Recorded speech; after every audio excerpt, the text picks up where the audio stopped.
Where Did Timmy Go? A story by Thomas G. Richardson and illustrated by Thomas G. Richardson. Timmy was your everyday 11-year-old kid. Timmy would always hang out with his friend Jimmy. During a late September afternoon on a weekend, Timmy told Jimmy about a strange black house being built in their town. It's such a strange place to build a house at, Timmy told Jimmy. Why would they build this thing out in the middle of an open field? No clue. Replied Jimmy. Maybe we have some new neighbors moving into town here who are really weird. I don't have to be home yet for dinner. Do you want to go check out this house? Timmy offered to Jimmy. Jimmy had a surprised look on his face and said, But what if these people moving into this house are like crazy monster beings from outer space or something? You watch too much TV. said Timmy. I'm sure these people are moving into this house in this weird location for a reason. We will only find out if we actually go to this house and see for ourselves. Well, okay. said Jimmy. If your plan is to actually go into this house, though, be warned. You will go in first. Jimmy stated. Timmy and Jimmy began walking to this strange black house.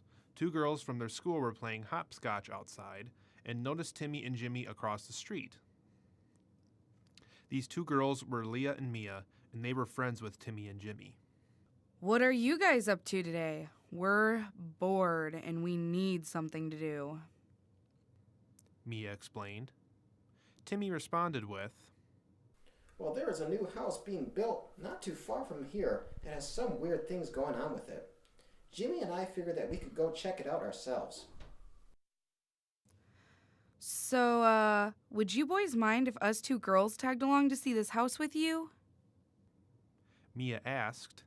Timmy responded with, Sure, you girls can come along. Just to warn you, though, I heard that this new place is kind of weird and creepy, though. So, you've been warned. Oh, we don't mind. Mia said. Leah was willing to tag along, but was nervous with the idea of going into a mysterious-looking house. Timmy, Jimmy, Leah, and Mia began their walk to the unusual black house in the neighborhood. When they arrived to the field area, the construction workers were still hard at work on this house. That is a creepy-looking thing. Jimmy said, as everyone looked at the house in fear. The kids waited until the construction workers left the area to go on their breaks.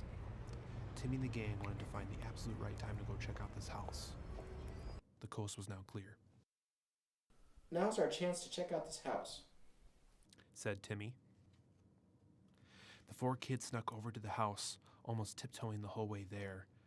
They then gathered around the front door. Okay, Timmy whispered.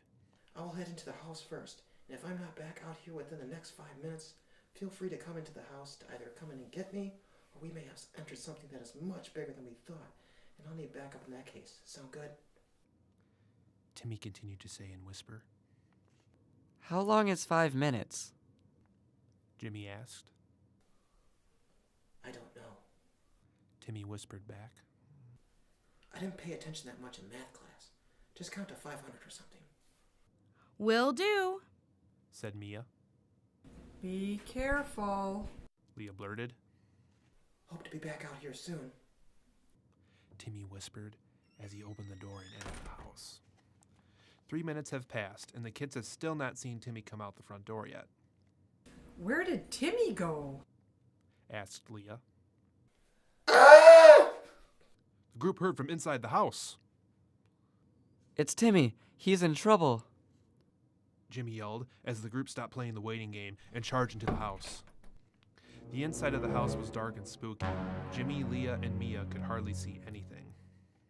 Timmy, where are you? Jimmy yelled out. There was no response, but the group continued to move forward, using the lit candles in the hallway to help light their way through the house. The group continued to walk, but out of the blue, a vampire appeared before them. But strangely enough, the vampire slid away quickly and hid back into the darkness of the house. The kids had to move forward since Timmy sounded like he was in danger. The kids then walked through a hallway full of green ghost imagery on the walls, as they heard some spooky ghost sounds as they continued to walk down the hallway. Ooh, is what it sounded like. Help me, guys! The kids heard. It sounded like Timmy's voice. Timmy's voice came from a nearby room. As the group entered it, they walked into a room with a Frankenstein. He was holding Timmy with a firm grip. You better let him go. Leah began to yell. We are seconds away from calling the cops and tearing down this place. Do you want to see your friend again? The Frankenstein asked. Yes, and you can help with that by putting him down right now. Mia yelled at the monster. Then you must do something for me. The Frankenstein started to explain. What? What could you possibly need from us? Jimmy asked. Strangely enough, someone must have turned on a light switch at this point, as the room was lit up just like any other house. The Frankenstein was revealed to be a man in a costume as he put Timmy back onto the ground and started to take more of the costume off, to prove to the kids that he was just as human as they were. Well, I would like you to help us spread the word about this upcoming haunted house attraction. You know, with Halloween coming up so soon within a few weeks and everything. The man asked with a smile. The kids were still in complete disbelief as to what was going on. So, this whole thing, this whole place being built here, is an upcoming haunted house attraction? Asked Jimmy. You are correct, young man. And with you 4 kids being our first sneak peek crowd for this house, I'm sure you can let everyone know how scary this attraction was, so we can get as many people as possible for when this attraction opens, which is in a few days from now. The man explained. Well, sir, you scared us for certain with this whole thing. So if there is anyone out there who can let you know that this house is scary, I, for one, can be that person for you. Timmy said. Thank you so much, kids. The man said in gracefulness. Timmy, Jimmy, Leah, and Mia all walked away from the house, still completely blown away by what they just saw. If the kids learned anything after that day, it was that some mysteries should be best left unsolved. The end.